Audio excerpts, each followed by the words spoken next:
Sorry, thought the chapter ended.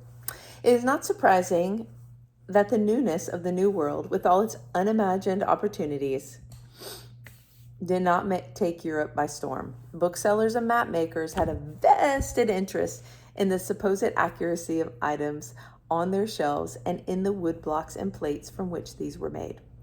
The most respectable maps and globes and planispheres had left no room at all for a fourth continent.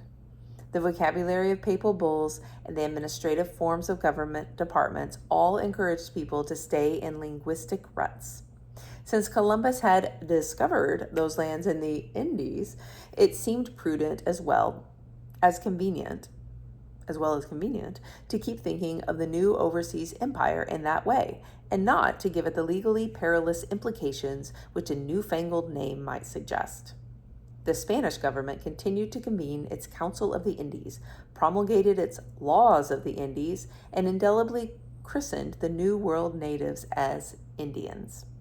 In Spanish, histories of the New World multiplied as histories of the Indies. Even if the New World would turn out not to be the part of the Asian continent, it was still safer for the moment to think of it as an outpost of Asia. But some, excited by Vespucci's voyages, enjoyed the tonic notion of an unexpected part of the earth. The christening of their new world was done not ceremoniously by sovereigns or by prestigious convocation of the learned, but casually and informally in a place that Vespucci himself never visited and had probably never heard of. Vespucci never named the continent after himself, although he was often accused of that conceit. It was Alexander von Humboldt, 1769 to 1859, the great German explorer and naturalist, who by his own account earned a modest merit by having proved that Amerigo Vespucci had no part in the naming of the new continent, but that the name America originated in a hidden spot of the Vosges Mountains. Where are those? The christening was the work of Martin Waldseemüller, 1470 to 1518, an obscure clergyman who had studied at the University of Freiburg. Waldseemüller was a man of broad interests, with a poetic feeling for words and a passion for geography.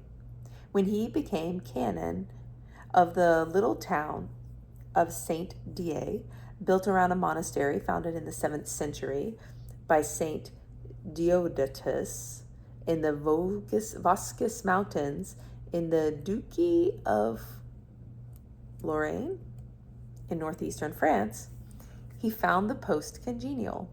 The ruling Duke of Lorraine, Renaud II of Vaudémont, wanting to cultivate the arts, had organized a provincial learned society, a kind of salon, and Waldseemüller became a member of this Gymnase Vosgien. A wealthy member of the group, Canon Walter Ludd, indulged his vanity by setting up a printing press in 1500 to publish his own works and incidentally those of other members of the society. Waldseemüller's idiosyncrasy was a penchant for making up names. Wanting an impressive Latin pseudonym for himself, he combined the Greek word for wood, the Latin word for lake, and the Greek word for mill to make Hylacomiles for use in his learned publications. Translated back into the German vernacular, this became his family name, Waldseemüller. Led by Waldseemüller, the little group had ambitious plans to print a new edition of Ptolemy's Geography as the first item from their press. Then, one of them reported seeing a printed copy of a French letter entitled 4 Voyages, in which, quote, a great man of brave courage yet small experience, Americus Vespucius, has first related without exaggeration of a people living toward the south, almost under the Antarctic pole. There are people in that place who go about entirely naked, and who not only, as do certain people in India, offer to their king the heads of their enemies who they have killed, but who themselves feed eagerly on the flesh of their conquered foes. The book itself of Americus Vespucius has by chance fallen in our way, and we have read it hastily and have compared almost the whole of it with the Ptolemy, the maps of which you know we are at this time engaged in examining with great care. And we have thus been induced to compose, upon the subject of this region of a newly discovered world, a little work, not only poetic, but geographical in its character. The Saint Dié group suddenly dropped their grand plan for an edition of Ptolemy. Instead, they produced a little volume of 103 pages called Cosmographie Introductio, which summarized the traditional principles of cosmography, including definitions of axes and climata, the divisions of the earth, the winds, and the distances from place to place. It also offered something sensationally new, an account of a fourth part of the world revealed in the voyages of Amerigo Vespucci. In a summary chapter of Waldseemüller casually observed, "Now, these parts of the earth, Europe, Africa, Asia, have been more extensively explored, and a fourth part has been discovered by Amerigo Vespucci, as will be described in what follows. Inasmuch as both Europe and Asia receive their names from women, I see no reason why anyone should justly object to calling this part Americae, from Greek, ge, meaning land of, i.e., the land of Amerigo, or America, after Amerigo, its discoverer, a man of great ability."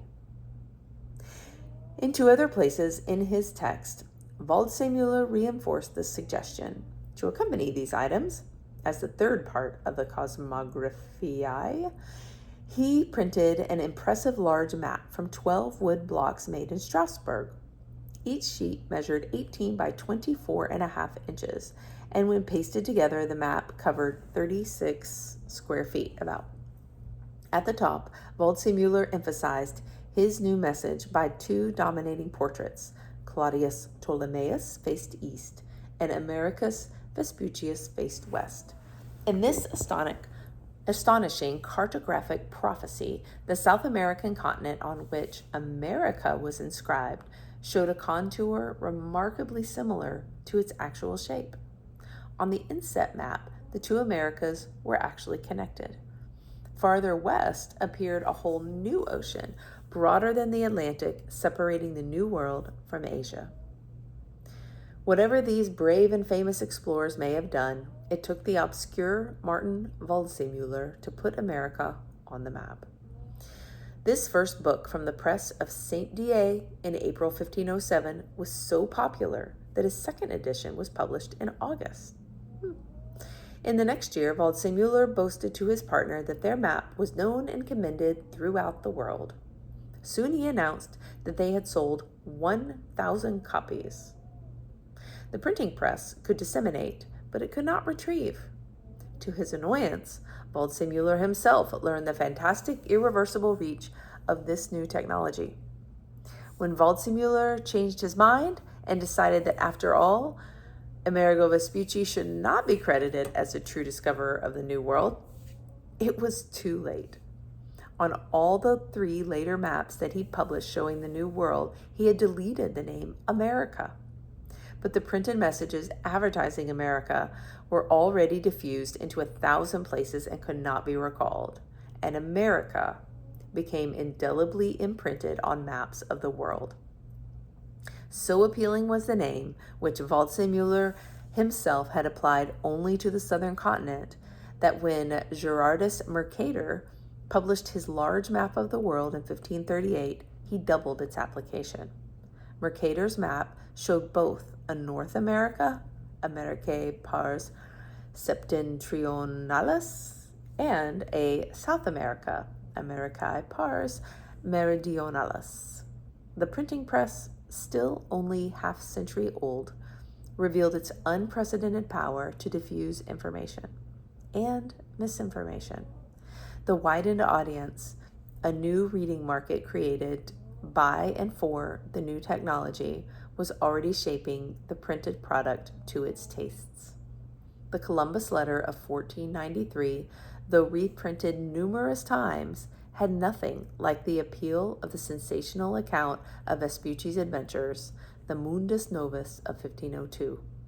While readers were, of course, curious about how Columbus had reached the fabled, well-documented Indies, they were far more interested in this surprising fourth part of the world.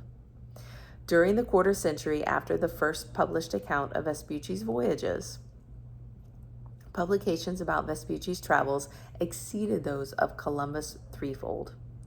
In those years, of all the works we can find printed in Europe describing the New World discoveries, about one half dealt with Amerigo Vespucci. Vast audiences were now being equipped to receive messages of new worlds.